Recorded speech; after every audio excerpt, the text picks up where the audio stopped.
Well, hello and welcome to our schoolroom. I don't know if you are like me, but I am an absolute sucker for these homeschool room tours. Today, mine was in a pretty good condition, so I decided to go ahead and show you our homeschool room. We just moved into this home in England this past summer, so it is mid-March right now. This is actually a dining room. Our kitchen is right here, and I love this house here because it's actually I like it because it's kind of closed off. I love how you can close a door to the kitchen, and even over here in our living room, you can close a door to the like walk-in area.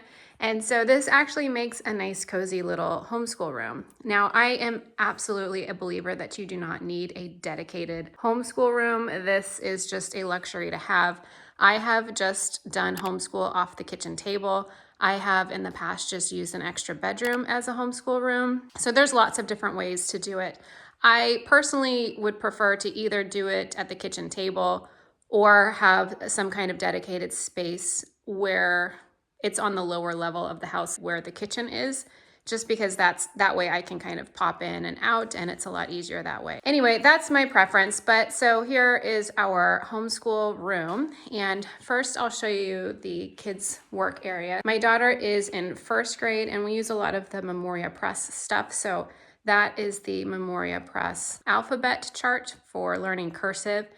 And as well, she has her number line from Rod and Staff Level 1 on her desk. And so we have these student desks, which are great for holding all of their stuff, but I also just like to have some extra drawers on the side just because there's so many, markers and crayons.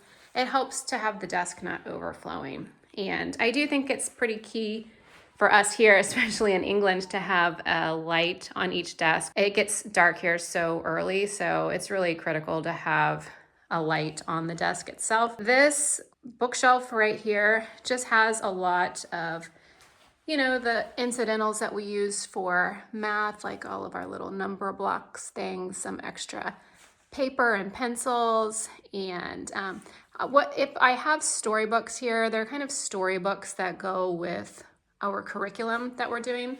And then a lot of the teacher's manuals and stuff I'll have here, and their student workbooks will be in their desks. I also, of course, have the obligatory pencil sharpener, printer. You absolutely use it. If you are new to homeschooling, these work really well for us.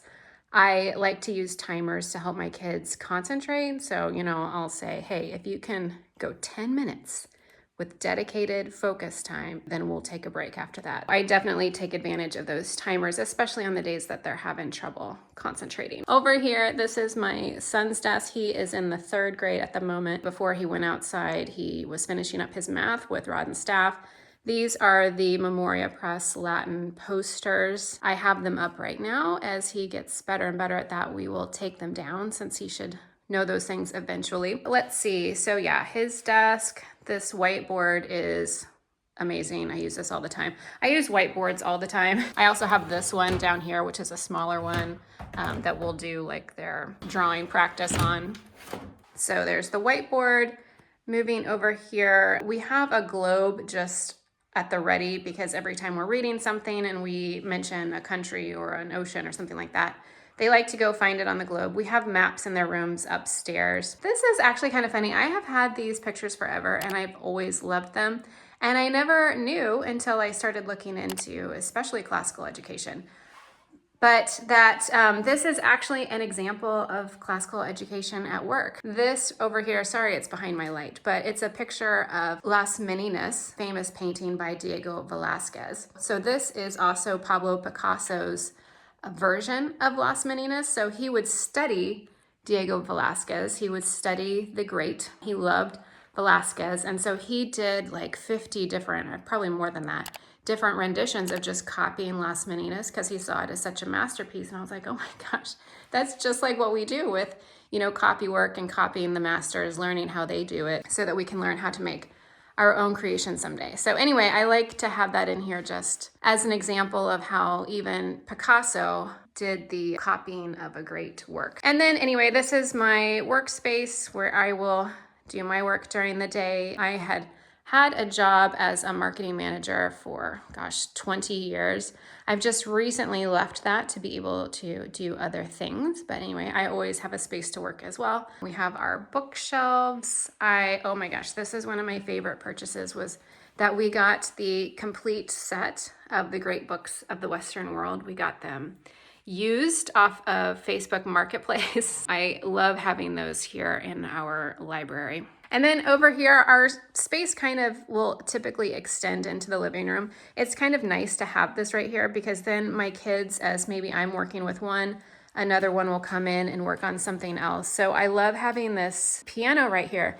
This is a piano, but you can plug your headphones into it so somebody can be practicing without making any noise, which is wonderful. And also, you know, if I'm doing, let's say, math with my daughter, my son will come over here and do his reading for the day. Same thing with my daughter. She still has her stuff over here. My daughter was doing her handicraft while listening to her Pimsleur Spanish language program on the iPad. So I'm loving Pimsleur Spanish as a supplemental Spanish teacher. Over here, we just, of course, have more books. I definitely like to have books all over the house so that my kids can kind of roam around as though they're in a library. These are my life goals, to have enough books where you can just be like, well, go look around for a book and pick one out that looks interesting to you. We also just went to the library today, so we have a dedicated space for our library books.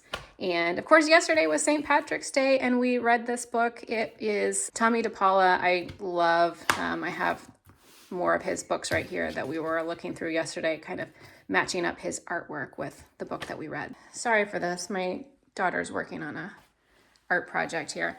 Down here is where I keep all of our Spanish books. I have these separated out so that they don't get put in with all of the other ones. Also over here, I have some more Spanish, but then kind of like our morning time reading books will be right over here. While I'm here, I'll show you, I have my library kind of in different sections, and this is my education row, looks like.